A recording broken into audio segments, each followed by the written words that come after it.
ಪತ್ರಕರ್ತರು ಕಷ್ಟದ ಜೀವನ ನಡೆಸುತ್ತಿದ್ದು ಸರ್ಕಾರ ಪತ್ರಕರ್ತರ ಕಷ್ಟಕ್ಕೆ ಸ್ಪಂದಿಸಬೇಕಿದೆ ಎಂದು ಕರ್ನಾಟಕ ರಾಜ್ಯ ಕಾರ್ಯನಿರತ ಪತ್ರಕರ್ತರ ಸಂಘದ ರಾಜ್ಯ ಪ್ರತಿನಿಧಿ ಬಸವರಾಜ್ ವಿ ಪಾಟೀಲ್ ಜೋಯ್ಡಾದಲ್ಲಿ ಹೇಳಿದರು.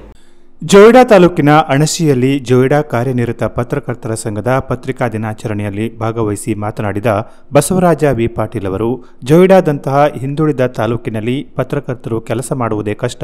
ಇಲ್ಲಿ ವಿದ್ಯುತ್ ನೆಟ್ವರ್ಕ್ ಓಡಾಟಕ್ಕೆ ವಾಹನ ಇಲ್ಲದೆ ನಿಗದಿತ ಸಮಯಕ್ಕೆ ಸುದ್ದಿ ಕಳಿಸಲು ಸಾಧ್ಯವಾಗುವುದಿಲ್ಲ. ಆದರೂ ಇಲ್ಲಿನ ಪತ್ರಕರ್ತರು ಉತ್ತಮವಾಗಿ ವರದಿಗಳನ್ನು ಮಾಡುತ್ತಾ ಬಂದಿದ್ದಾರೆ. ಪತ್ರಕರ್ತರು ಬರೆದ ವರದಿಗಳ ಬಗ್ಗೆ ಅಧಿಕಾರಿಗಳು ಲಕ್ಷ್ಯ ವಹಿಸುವುದಿಲ್ಲ. ಆದರೆ ನಾವು ಪತ್ರಕರ್ತರು ವ್ಯವಸ್ಥೆ ಸರಿಪಡಿಸುವವರೆಗೆ ಮತ್ತೆ ಬರೆಯಬೇಕು. ಅಧಿಕಾರಿಗಳು ಹಾಗೂ ಸರ್ಕಾರವನ್ನ ಎಚ್ಚರಿಸಬೇಕು.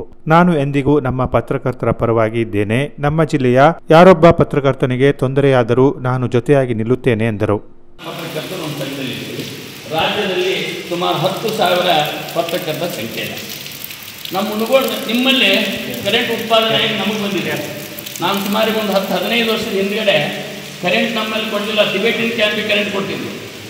ನಾವು ಕರೆಂಟ್ ಕೊಟ್ಟಿರೋ ಜಿಲ್ಲೆಯವರು ನಮಗೆ ಕರೆಂಟ್ ಯಾಕೆ ಕೊಡೋದಿಲ್ಲ ಅಂತ ಫೈಟ್ ಮಾಡಿದ್ದೆ. ನಾವು ಓಡಾಟದಲ್ಲಿ ಮಂಜೂರಿಯಲ್ಲಿ ನನ್ನ ಮೇಲೆ ಲಾಠಿ ಚಾರ್ಜ್ ಆಗ್ಲಿಕ್ಕೆ ಬಂತು. ಆ ಸಂದರ್ಭದಲ್ಲಿ ನೀವು ನಿಜವಾಗಿ ನೆನೆಸ್ಕೋಬೇಕು. ಆರ್ ವಿ ದೇಶಪಾಂಡೆ ಅವರು ಫೋನಲ್ಲಿ ಮಾತಾಡಿದ್ರು, ನಿಮ್ಮ ಸಮಸ್ಯೆ ಬಗೆಹರಿಸ್ತೀನಿ, ನಿಮ್ಮ ಮನೆಗೆ ಹೋಗ್ರಿ.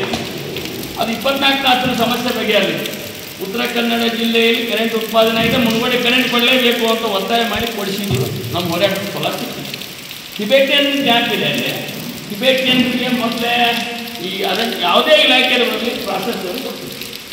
ಈ ಜೋಯ್ಡಾದಲ್ಲಿ ನಿಮಗೇನು ಈಗ ಅವ್ಯವಸ್ಥೆ ಇದೆ ಅದು ನಮಗೆ. ನಾವು ಸಿಟಿಯಲ್ಲಿದ್ದು ನಮ್ಮಲ್ಲಿ ಕೊಪ್ಪ ಅಂತ ಗ್ರಾಮ 5 ಕಿಲೋಮೀಟರ್ ಸಿಟಿಯಲ್ಲೇ ನಮ್ಮೆಲ್ಲ ಸಿಟಿ. ಈ ಸಂದರ್ಭದಲ್ಲಿ ಶಿಕ್ಷಣ ಕ್ಷೇತ್ರದಲ್ಲಿ ಸಾಧನೆ ಮಾಡಿದ ಅಕ್ಷತಾ ಕೃಷ್ಣಮೂರ್ತಿ, ನಿವೃತ್ತ ಸೈನಿಕ ಅಪ್ಪ ಕಾಡ್ಪೋಡ್ಕರ್, ನಾಟಿ ವೈದ್ಯೆ ರಾಧಿಕಾ ಗೌಡ ಇವರನ್ನ ಸನ್ಮಾನಿಸಲಾಯಿತು.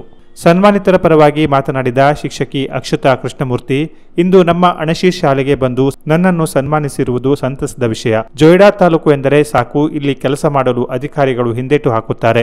ಆದರೆ ನನ್ನ ಪ್ರಕಾರ ಜೋಯ್ಡಾದಲ್ಲಿ ಒಮ್ಮೆಯಾದರೂ ಸರ್ಕಾರಿ ಅಧಿಕಾರಿಗಳು ಕೆಲಸ ಮಾಡಬೇಕು. ಇಲ್ಲಿನ ಸುಖ ದುಃಖಗಳನ್ನು ಅರಿತು ಜನರ ಕಷ್ಟಗಳಿಗೆ ಸ್ಪಂದಿಸಿದಾಗ ಮಾತ್ರ ನಾವು ಸರ್ಕಾರಿ ಕೆಲಸಕ್ಕೆ ಸೇರಿದ್ದಕ್ಕೆ ಸಾರ್ಥಕತೆ ಸಿಗುತ್ತದೆ. ಜೋಯ್ಡಾ ತಾಲೂಕನ್ನ ಮತ್ತು ಇಲ್ಲಿನ ಶಿಕ್ಷಣ ಮತ್ತು ಆರೋಗ್ಯ ಕ್ಷೇತ್ರದಲ್ಲಿ ಇನ್ನೂ ಹೆಚ್ಚಿನ ಅಭಿವೃದ್ಧಿ ಆಗಲಿ ಎಂದು ಹಾರೈಸಿದರು. ಎಲ್ಲ ಇಲಾಖೆಯ ನೌಕರರು ಜೋಯ್ಡಾಕ್ಕೆ ಬರೋದಕ್ಕೆ ಸ್ವಲ್ಪ ಹಿಂದೇಟು ಹಾಕುವುದು ಆರೋಗ್ಯದ ಸಮಸ್ಯೆಯಿಂದಲೇ ಅಂತ ಬಹಳಷ್ಟು ಜನ ಹೇಳ್ತಾ ಇದ್ದಾರೆ. ಯಾಕೆಂದರೆ ಆಸ್ಪತ್ರೆಗಳ ಕೊರತೆ ಹಾಗೂ ಸಾರಿಗೆ ಸಂಪರ್ಕದ ಕೊರತೆ, ಬಸ್ ವ್ಯವಸ್ಥೆ ನೋಡಿ. ಮಳೆಗಾಲ ಅಂತಂದರೆ ಎಲ್ಲ ದ್ವೀಪಗಳಾಗಿಬಿಟ್ಟಿದ್ದಾವೆ ಊರುಗಳು. ಒಂದಕ್ಕೊಂದು ಸಂಪರ್ಕನೇ ಇಲ್ಲದಂತಾಗಿದೆ. ಸಾಧ್ಯತೆಯಲ್ಲೂ ಕೂಡ ನಾವು ಅಸಾಧ್ಯ ಎನ್ನುವುದನ್ನು ಮತ್ತೆ ಮತ್ತೆ ತೋರಿಸ್ತಾ ಇದ್ದೇವೆ. ಒಂದು ವ್ಯವಸ್ಥೆ ಇರ್ಬೋದು, ಏನಿರ್ಬೋದು, ಸಾಧ್ಯ ಇದೆ, ಎಲ್ಲವನ್ನ ಸರಿ ಮಾಡುವ ಸಾಧ್ಯತೆ ಇದೆ. ಆದರೂ ಅದು ಅಸಾಧ್ಯವಾದದನ್ನು ಹೆಚ್ಚೆಚ್ಚು ಬಿಂಬಿಸುವಂತಹ ನಕಾರಾತ್ಮಕವಾದಂತಹ ಅಂಶಗಳು ಹೆಚ್ಚೆಚ್ಚು ಹೋದ ನಂತರದಲ್ಲಿ, ಅವೆಲ್ಲ ಕಡಿಮೆ ಆದ ನಂತರದಲ್ಲಿ ಒಂದು ಕಾರ್ಯಕ್ರಮದ ಅಧ್ಯಕ್ಷತೆ ವಹಿಸಿದ್ದ ಜೋಯ್ಡಾ ಪತ್ರಕರ್ತರ ಸಂಘದ ಅಧ್ಯಕ್ಷ ಸಂದೇಶ್ ದೇಸಾಯಿ ಮಾತನಾಡಿ, ಪತ್ರಿಕೆ ಏಕೆ ಓದಬೇಕು ಹಾಗೂ ಹಿಂದೆ ಪತ್ರಕರ್ತರು ಎಷ್ಟು ಕಷ್ಟಪಟ್ಟು ಸುದ್ದಿಗಳನ್ನು ಮಾಡುತ್ತಿದ್ದರು ಎಂಬುದರ ಬಗ್ಗೆ ತಿಳಿಸಿದರು. ಪ್ರಾಸ್ತಾವಿಕವಾಗಿ ಪತ್ರಕರ್ತ ಸುಭಾಷ್ ಕಾವಡ ಮಾತನಾಡಿ, ಜೋಯ್ಡಾದಲ್ಲಿರುವ ಪತ್ರಕರ್ತರ ಕಷ್ಟಕ್ಕೆ ಅಧಿಕಾರಿಗಳಿಂದ ಸ್ಪಂದನೆ ಸಿಗಬೇಕು ಎಂದರು. ಈ ಸಂದರ್ಭದಲ್ಲಿ ಸಾಹಿತಿ ಸುಕನ್ಯಾ ದೇಸಾಯಿ ಅವರು ಬರೆದ ಖಾಲಿ ಪುಟಗಳು ಎಂಬ ಪುಸ್ತಕವನ್ನು ಎಲ್ಲರಿಗೆ ನೀಡಲಾಯಿತು. ಪತ್ರಕರ್ತರ ಸಂಘದಿಂದ ಶಾಲೆಗೆ ಗಡಿಯಾರ ಮತ್ತು ಎಲ್ಲ ಮಕ್ಕಳಿಗೆ ಪತ್ರಕರ್ತರ ಸಂಕೇತವಾಗಿ ಪೆನ್ನನ್ನು ನೀಡಲಾಯಿತು.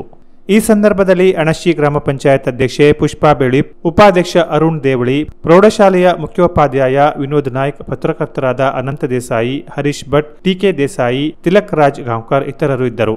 ಕಾರ್ಯಕ್ರಮವನ್ನು ಶಿಕ್ಷಕ ವಿಷ್ಣು ಪಟಗಾರ್ ನಿರ್ವಹಿಸಿದರು. Canara plus news, Joida.